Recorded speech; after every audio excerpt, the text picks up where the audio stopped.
훌쩍이는 소리가 익숙한 계절이 돌아왔습니다. 국내 성인 5명 중 1명이 앓고 있다는 알레르기 비염. 요즘 같은 겨울 건조한 실내 공기와 난방 시설이 늘면서 환자들도 더 많아지고 있는데요. 코감기와 유사하지만 특히 재채기, 맑은 콧물, 코막힘, 가려움 등의 증상이 나타나고 이런 증상이 일주일 이상 간다면 알레르기 비염을 의심할 필요가 있습니다.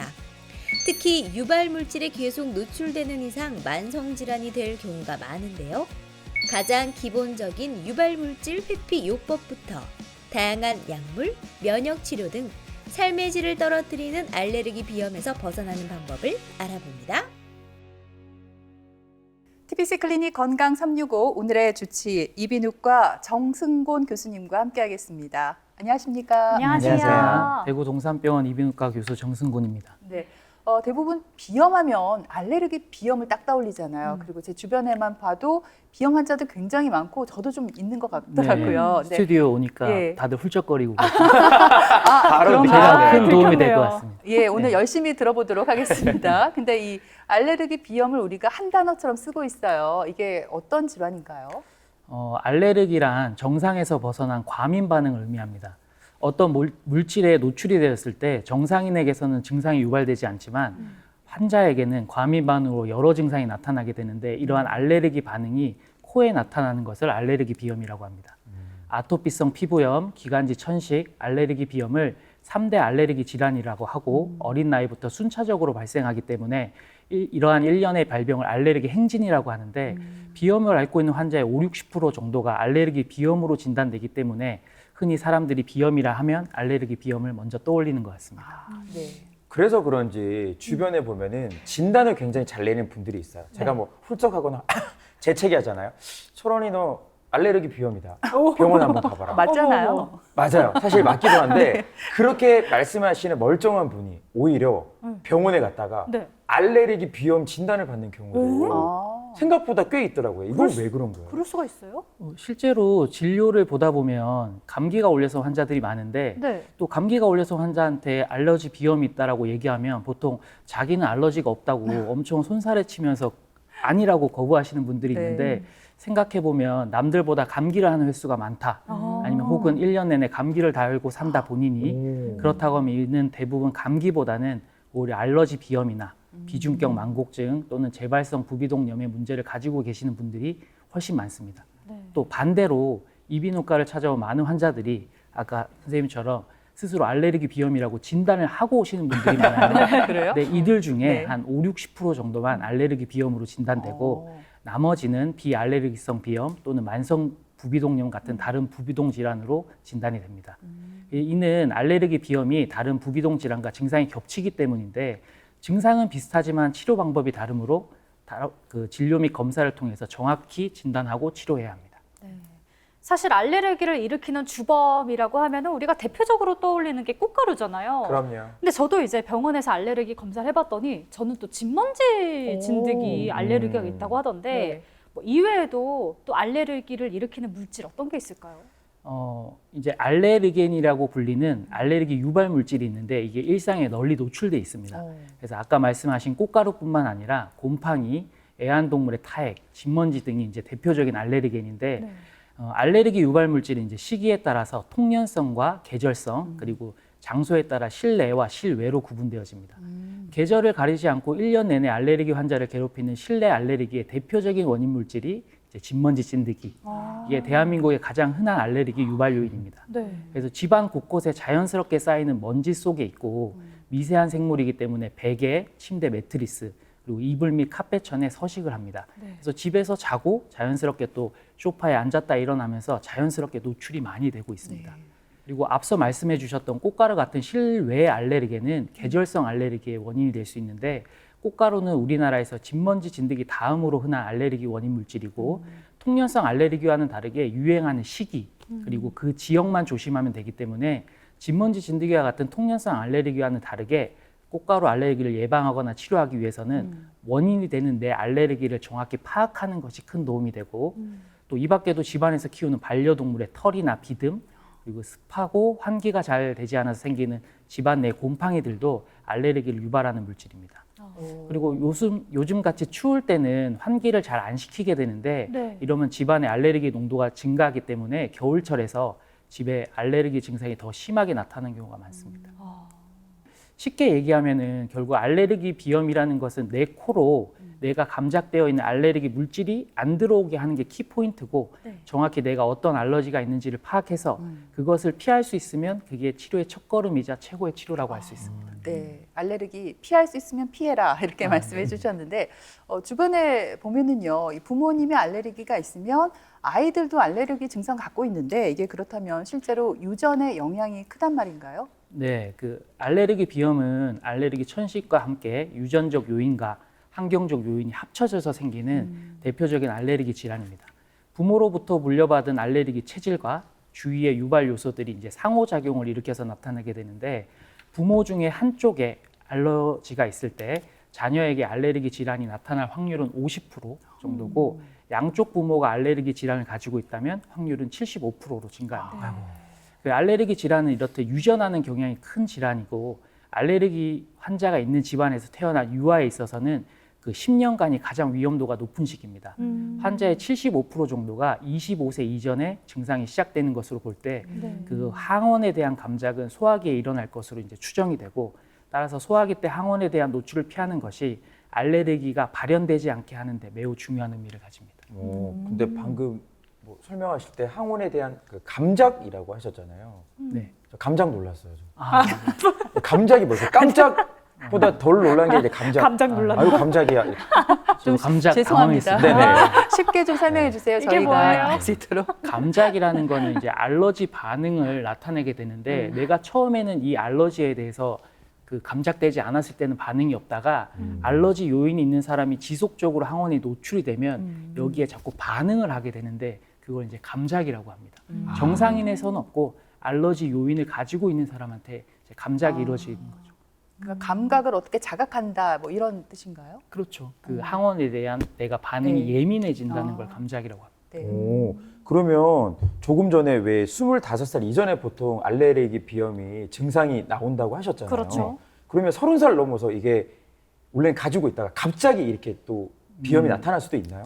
근데 이제 그런 질문을 외래에서 많이 받는데 그 알레르기가 있는 사람은 이제 갑작스러운 온도 변화나 찬 공기, 뭐 담배 연기, 뭐 공해 물질 등의 비특이적인 자극에도 과민한 반응을 보이게 되고 그래서 집안 청소를 할 때 증상이 악화된다면 진먼지 진드기에 대한 과민성을 한번 의심해 봐야 되고 또 새로운 집으로 이사 갔는데 그 다음부터 증상이 생겼다면 그 변화된 환경에 대한 자세한 점검을 통해서 원인을 한번 찾아봐야 됩니다. 또 개털에 과민성이 있어서 비염 증상을 보이는데 모르고 집에서 애완견을 기르고 있는 경우도 있어서 그 성인이 돼서 새로 알레르기가 생겼다기보다는 보통 모르고 있다가 새로운 환경에 노출되면서 새롭게 발견되는 경우가 더 많을 것으로 제가 생각되고 아니면 성인이 된 이후에도 지속적으로 항원에 노출이 일어나게 된다면 알레르기에 대한 새로운 감작이 일어날 수도 있을 거라고 생각이 됩니다.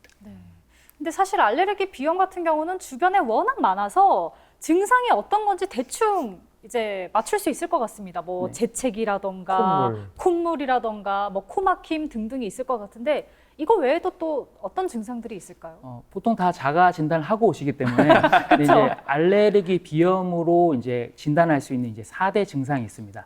첫 번째가 코막힘, 그리고 두 번째가 재채기, 그리고 세 번째가 맑은 콧물, 그리고 네 번째가 이제 가려움증입니다. 그래서 외부의 항원이 코로 들어오게 되면 몇 초 내에 이제 가려움증이 발생하니까 재채기를 하게 되고 그 다음에 이제 맑은 콧물이 줄줄 흐르게 됩니다. 그러다가는 이제 코막힘이 생기는 것이 일반적인 진행 양상이고 재채기와 맑은 콧물은 주로 아침에 심하다가 오후가 되면서 감소하고 코막힘이 지속되는 양상을 가지게 됩니다. 그래서 코막힘의 정도는 사람마다 다양한데 비중격 만곡증이나 그 비용종 또 만성 부비동염 같은 다른 비강내 질환이 동반되면 더 심해질 수 있습니다. 가려움증은 코뿐만 아니라 눈, 그리고 목, 귀 등에도 생길 수 있습니다. 네, 말씀 듣고 있는데 자꾸 코가 간지럽고 콧물이 나려고 하니까 이것도 알레르기 증상이 아닌가 싶은데요. 설명해 주신 그런 증상들 요즘 겨울에 유행하는 뭐 감기, 독감하고 비슷해요. 그러면 이 코감기도 비염의 일종이라고 볼 수 있나요? 네, 사실은 엄연히 코감기랑 비염은 같은 말입니다. 좀 더 정확히 표현하면은 코감기를 급성 감염성 비염이라고 말하는데 흔히 말하는 코감기가 이제 바이러스에 의해서 상기도염, 그 코에 이제 염증이 생긴 걸 말합니다. 근데 이제 감기는 알레르기 비염과는 다르게 전염력을 가지게 되고 또 알레르기 비염이 평생 지속되는 데 비해서 감기는 일주일 정도 고생하면 이제 회복하고 전형적인 코 증상 외에도 이제 전신 무력감이나 열, 두통 등을 수반합니다. 또 재채기를 하긴 하지만 횟수가 비교적 적고 하루 종일 이제 지속되는 양상이 있고 맑은 콧물보다는 이후에는 끈적끈적한 콧물, 이제 농성 비루로 바뀌다가 일주일 정도가 지나면 대부분 회복되는 게 감기입니다. 근데 문제는 네. 방금 말씀하신 이런 증상들로 고생하는 분들이 너무 많은데 맞아요. 병원 잘 안 오시잖아요.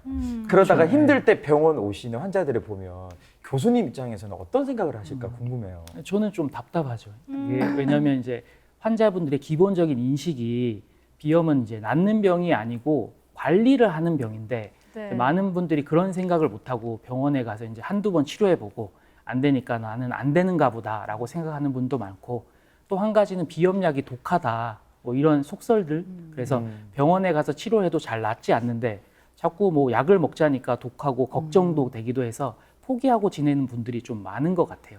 네, 비염으로 오래 고생하시는 분들은 대부분 증상이 어렸을 때부터 발현돼서 아주 오랜 기간 고생하는 경우가 많고 이제 이를 만성 비염이라고 표현하는데 보통 만성 질환이 그렇듯이 증상이 조금씩 나빠지기도 하고 치료를 통해서 완치되는 게 아니다 보니까 뭐 그냥 포기하고 지내시는 분들이 많은데 달리 생각해 보면 혈압이나 당뇨 같은 다른 만성 질환은 대부분의 환자들이 노력을 많이 하시잖아요. 운동도 하고 식이 조절도 하고 열심히 관리하고 치료를 하는데 그 이유는 이제 완치가 되지 않더라도 그런 것들을 관리하지 않으면 다른 합병증으로 고생하기 때문인데 비염도 관리를 하지 않으면 이제 만성 부비동염이나 아니면 코 안에 물혹이 생긴다든지 그래서 추후에는 이제 호흡 곤란 아니면 지속적인 두통 그리고 이제 코에 물이 꽉 차게 되면 삼출성 중이염 등으로 청력이 저하되는 경우도 있어서 생각보다 좀 많은 합병증을 가지게 되는 질병이라 또 완치보다는 꾸준히 관리해서 더 나빠지지 않고 또 합병증이 동반하지 않게 하는데 치료 목표를 두어야 이제 치료의 의지가 좀 생길 수 있을 것 같습니다. 네. 그러니까 포기하지 않고 치료를 하고 관리해야 되는 질환이 바로 알레르기성 비염이 아닐까 싶습니다.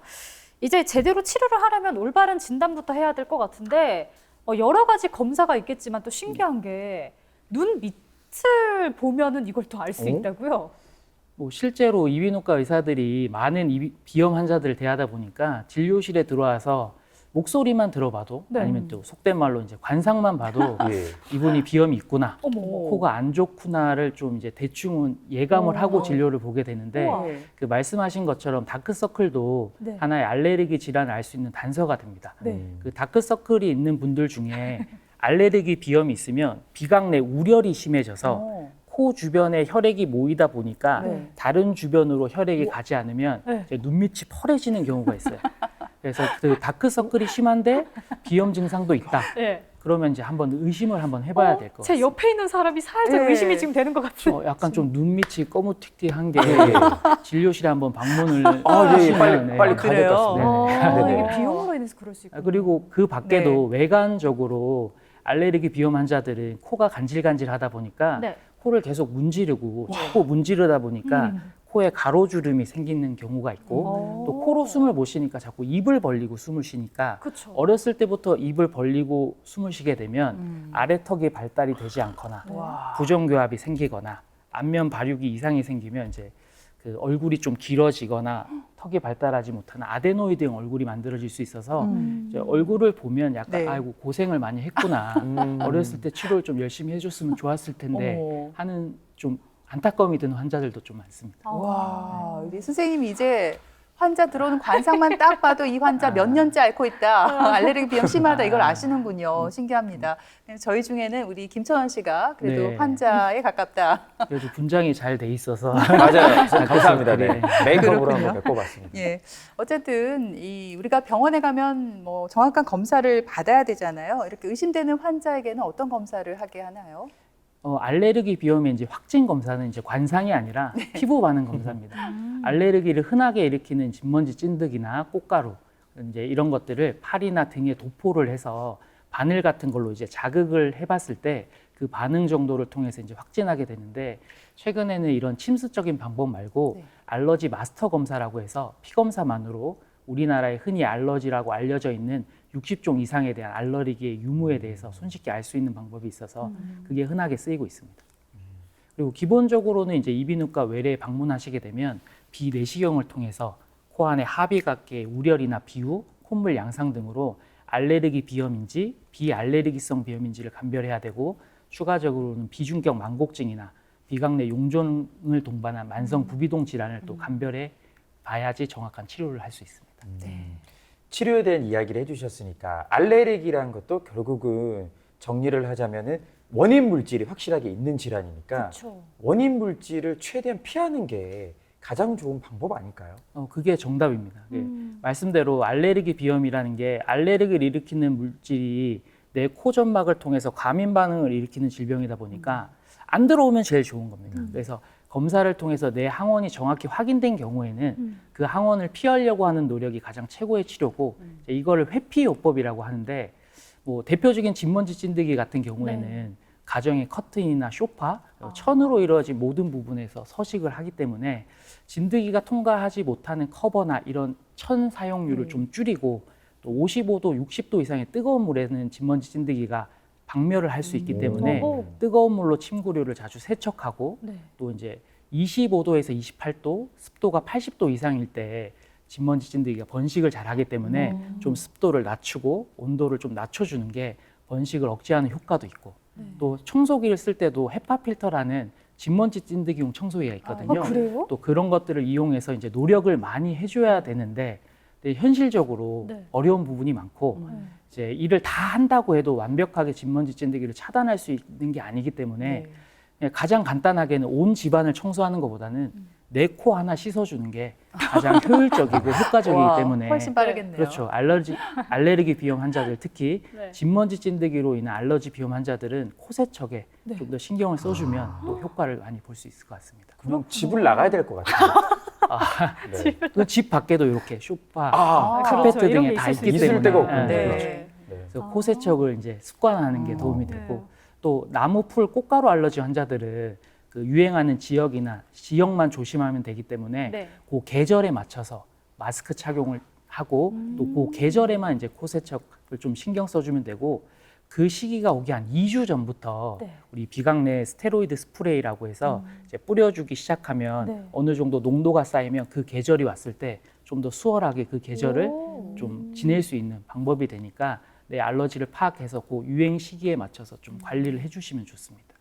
오히려 알레르기가 반응을 했을 때 스프레이 뿌리는 게 아니라 미리 또 뿌려주면 더 효과가 좋군요. 그렇죠. 코 점막의 농도가 어느 정도 일정 올라왔을 때 효과가 있기 때문에 환자들이 뿌렸는데 왜 이렇게 효과가 없어 해서 안 뿌리는 사람들이 너무 많은데 맞아요. 네. 사실은 그 비점막의 농도가 어느 정도 쌓여서 효과를 나타내려면 최소 2주의 기간이 필요합니다. 야, 꿀팁이다. 진짜 그래서 그거를 꿀팁이네요. 좀 노력을 해야 되는데 바로 아예 효과가 없어 내 버리시는 분들이 많아요. 집에 쌓여 있는 분들이 많은데 그쵸. 이제 제대로 알고 뿌리시면 충분히 효과를 볼 수 있습니다. 오늘 되게 도움되는 꿀팁 많이 가지고 갑니다. 저는 이제 진먼지 진드기 알레르기가 있다는 걸 알고는 집 청소를 나름 깨끗하게 했거든요. 너무 안 해도 그것도 되고? 도움은 되지만 그 코색적만큼 효율적이지 않다는. 네. 일단 집안 청결은 기본으로 해야죠. 그럼요. 맞습니다. 네.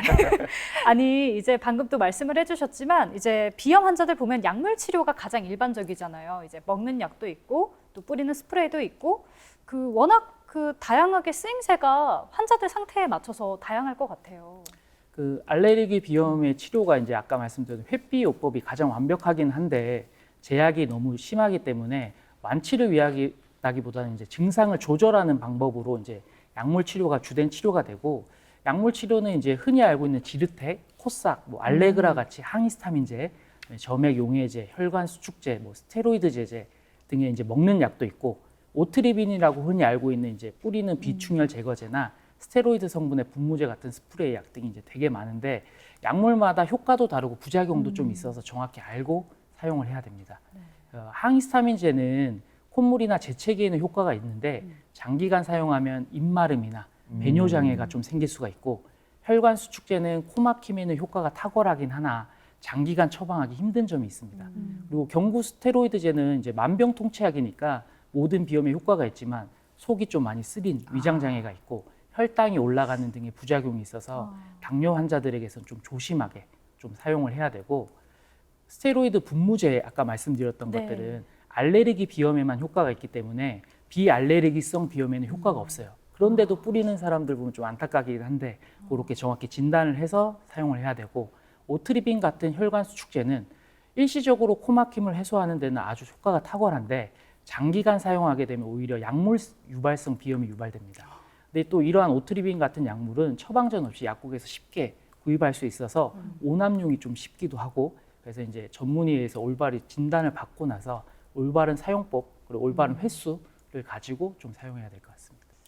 근데 교수님, 이 코감기 약 먹으면 잘 낫긴 하는데 졸리기도 하고 일명 약이 너무 센 것 같아요. 그런 얘기 많이 듣는데, 이제 코감기 약을 먹고 졸리다, 아니면 또 환자분들이 와서 우리 아기가 공부를 해야 되는데 졸리지 않는 약을 주세요 하는 얘기 많이 하시거든요.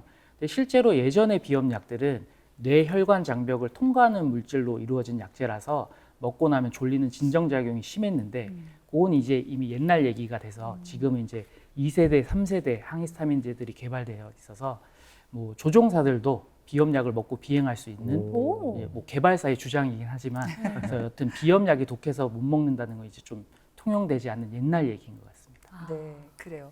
근데 이 비염약을요, 약을 먹을 때는 좀 괜찮아요. 근데 약을 딱 끊으면은 바로 어떻게 알았는지 콧물 줄줄 나고 코막힘, 재채기가 반복되는 증상이 있는데, 그렇다고 이거를 계속 먹기도 그런데 장기 복용을 해도 될까요?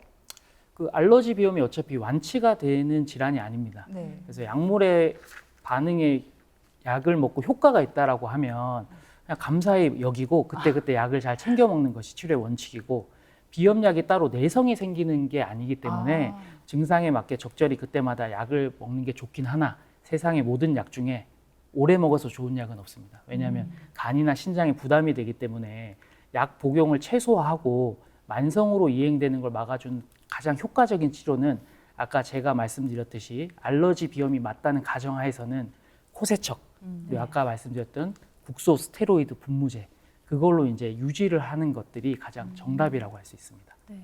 근데 지금 완치가 되지 않는 질환이라고 얘기를 해주셨는데 면역 치료라는 게 있대요. 근데 이 방법을 쓰면은 또 거의 완치에 가깝게 치료가 된다고 하더라고요.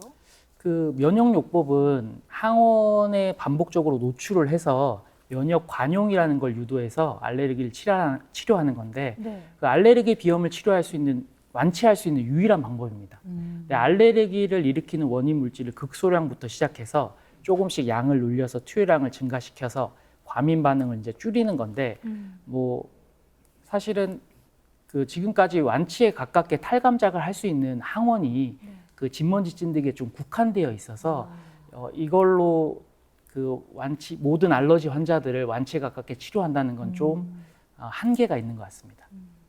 그래요. 그렇다면 실제로 이 면역 치료라는 건 어떻게 이루어지는지 굉장히 궁금하고요. 또 면역 치료가 효과가 있다고 해도 만능은 아닐 텐데 단점은 뭘까요? 면역 치료는 이제 치료 방법에 따라서는 그 팔에 주사를 맞는 피하 면역 요법이 있고 혀 밑에 녹여서 먹는 혈화 면역 요법으로 나뉘게 되는데, 피하 면역 요법은 주로 3, 4개월에 걸쳐서 약의 용량을 조금씩 늘려가면서 매주 주사를 맞다가 이후에는 한 달씩 이제 주사를 맞으면 되는 거고, 설화 면역 요법은 자신의 혀 밑으로 면역 치료 용액을 떨어뜨리는 방식으로 집에서도 할 수 있고 부작용이 없다는 장점이 있지만 꾸준히 실천하기가 어렵고 또 가격이 비싸다는 단점이 있습니다. 그리고 이러한 면역요법의 치료 기간이 대부분 3년에 걸쳐서 장기적인 경우도 많고 완벽하게 탈감작시킬 수 있는 항원이 이제 제한적이고 성공률도 50% 미만으로 돼 있어서 면역요법을 시행하기 전에 그 여러 가지 기회 비용을 한번 생각해 봐야 될 것 같습니다. 네. 아무래도 치료 기간이 늘어나다 보니까 환자 입장에서는 뭐 부담을 느낄 수밖에 없거든요. 그러면 교수님, 약물 치료를 크게 호전이 안 보이면 혹시 뭐 수술적 치료도 사용할 수 있나요? 네, 그 약물 치료의 기간이 점점 길어지면 환자도 지치고 또 약물의 효과가 떨어지면 이제 수술을 해달라고 요구하는 환자분들도 많아요. 그리고 특히 약물 치료에 내성을 보이는 경우에 이제 환자들을 보면 합의각계 비우, 코 안에 이제 살찼다고 하는데 그게 가장 큰 원인으로 여겨지고 있거든요. 그 합의각계라는 거는 이제 비강생리에 있어서 가장 중요한 역할을 하고 있는 구조물인데 넓은 비표면적을 가지고 있어서 항원과의 접촉도 많고 계속 노출이 되다 보면 점막의 염증이 심해지고 분비선이 증식되고 그다음에 혈관이 확장돼서 비후가 발생하게 되고 이게 이제 환자들을 불편하게 하는 원인이 되는데 수술은 이 합의각계의 부피를 감소시켜서 코막힘을 개선하고 또 콧물을 줄이는 효과를 나타낼 수 있습니다. 특히 고주파 치료라고 해서 요새 많이 하고 있는데 이런 것들은 뭐 입원이나 전신 마취가 필요 없고 간단히 외래에서 국소 마취를 통해 시행할 수 있고 회복도 빨라서 더 선호되는 경향이 있습니다. 네. 근데 지금 설명을 들어보니까 그럼 처음부터 수술 치료하면 되지 약물 치료를 굳이 할 필요 있나? 약간 이런 생각이 들기도 하고요. 또 수술을 하면은 좀 재발은 안 하는지 좀 걱정되는 부분이 좀 있을 것 같아요. 그 환자분들이 제일 수술을 많이 거부하거나 안 하시는 이유가 수술해봤자 어차피 재발인데 왜 맞아요. 합니까? 라는 얘기도 많이 듣거든요. 네. 근데 이제 비염 수술이 재발이 많다는 거는 수술이 알레르기 자체를 고치는 게 아니고 알레르기에 의해서 코 점막이 부은 것을 줄이는 게 수술이거든요. 그래서 수술 후에 어느 정도 시간이 경과하면 알레르기 반응 때문에 다시 점막이 붓게 되는 건 자연스러운 일입니다. 그래서 이런 부분을 보완하기 위해서 수술 후에도 본인의 알레르기 원인 물질을 회피하는 회피요법, 그리고 코 안에 들어가는 원인 물질을 씻어주는 코세처, 그다음에 비강내 그 국소 스테로이드 분무 등, 그다음에 약물요법도 병행을 해야 충분히 그 재발을 늦출 수 있습니다. 그리고 수술을 한다고 본인의 알레르기가 없어지는 건 아니니까 수술을 해서 새로운 코를 만들어 놓으면 그게 치료의 끝이 아니고 새로 시작하는 거라고 생각을 하고 수술로 잘 만들어진 코가 오랫동안 유지할 수 있도록 관리를 잘하는 게 매우 중요합니다. 그래서 네. 예전에는 이런 비염 재발을 막기 위해서 합의각계를 자르기도 했는데 이제 합의각계가 중요한 기능을 하는데 그걸 잘라내게 되면 숨기능이 없어지고 사람이 숨 쉬는 건 합의각계가 있어야 숨을 쉬는 걸 느끼기 때문에 이런 것들을 보존해서 하는 아까 말씀드렸던 그 고주파 치료라는 게 충분히 효과를 나타낼 수 있어서 또 여러 번 할 수 있는 장점이 있기 때문에 그런 것들을 고려해 보시면 될 것 같습니다. 네.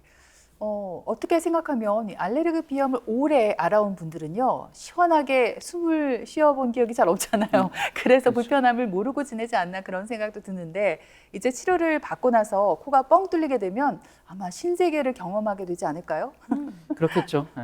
근데 그렇게 치료를 받기 전에 네. 거부부터 하시는 분들, 아. 또 치료에 대해서 약물 치료에 대해 반감을 가지거나 수술은 어차피 재발을 하니까 굳이 치료를 받아야 되나라고 이제 생각하시는 환자분들도 많아서 네. 그 알레르기 비염은 유전하는 질환이니까 이미 태어났을 때부터 그 소인을 가지고 태어납니다.